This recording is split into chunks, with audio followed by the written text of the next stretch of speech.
Nga Uganda kyajjeefune obwetwaze mu mwaka gwa 2062 Kampala yalangirirwa ng'ekibuga ekikulu era ebitongole bya gavumenti byonna okuli ne Paalamenti ne bisengulwa okuva Entebbe ewaali watwalibwa nga ekibuga ekikulu eky'eggwanga.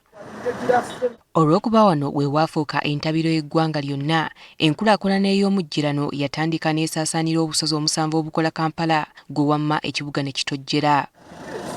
Kyokka olw'okweyongera kw'abantu kyenkana buli mwaka enkulaakulana enteeketeeka obulungi yatandika okusaanawo ebitundu bya Kampala ebisinga ne bijjula omugotteko gw'ebiddukako n'amayumba amataba buli enkuba olw'etonnya ko ne kasasiro atayoolwa.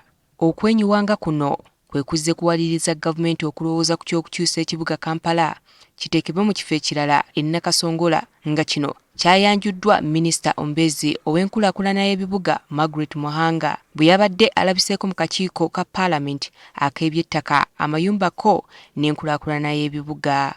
Kampala is unlivable, it's unchangeable, it's untenable, and we must move out of it. Kati okumanya oba ekirowoozo kino kiyinza okubaamu eggumba, twogeddeko ne bannakampala ko n'abakugu mu by'okuzimba ko n'enkulaakulana y'ebibuga ne babaako bye bawabula. Naye lwaki ebizibu ebiri mu Kampala tetusooka kubijjawo bwe tuba nga tusazeewo okuteekawo amaanyi ne bivaawo nga tetunaba kutandika kulowooza ku kukyusa kibuga. Ebizibu bya Kampala biva mu kumenya mateeka. Ebisinga tebyetaaga ssente, by the way. Bumenyi bw'amateeka bwe businga okuleeta ebizibu mu Kampala. Kusanga abantu nga bazimba mu ntobazi, bazimba mu myala, bazimba nga tebalina lukusa. Luyimbaza agamba nti ekyatuusa Kampala ffenna we tumunenyeza kyasibuka ku bannabyabufuzi abafaayo ku buwanguzi bwe bafuna mu bantu ne batafaayo ku kulambika na kutereeza nkulaakulana.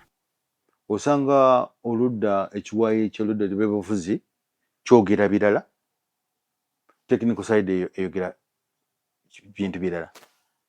Twagezaho okutereeza ababoodabooda nakyo ne kiyingiramu ebyobufuzi bingi.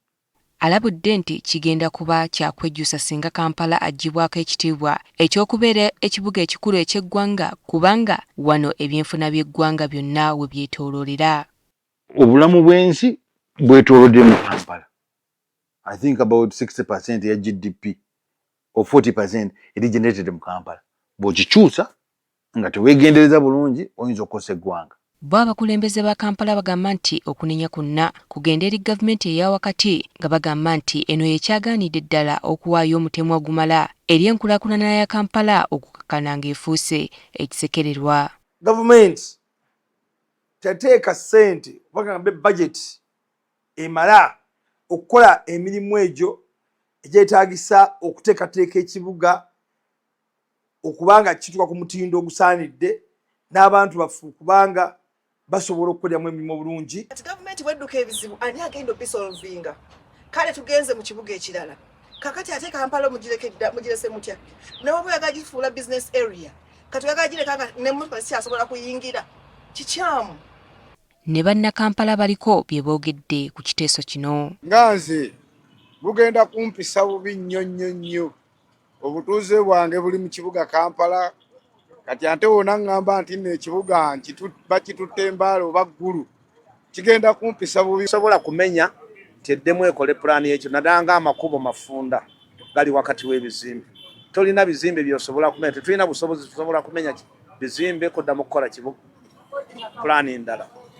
N'olwekyo twetaaga ekibuga wabbali ekinene ekigazi. Singa wabakyaddeko awalala industry zimu ne zivaamu waawo bitongole ebimu ne bivaamu katugeza farm house ey'abalimi kyekigibeeza e Kampala. Parliament kyekigibeeza wakati mu wano wati. Ku lukalu lwa Africa amawanga ag'enjawulo nago gazze gakyusa ebibuga byago okubijja mu kifo ekimu okudda mu kirala. Okugeza eggwanga lya Nigeria lyakyusa okuva ku kibuga Lagos okudda Abuja.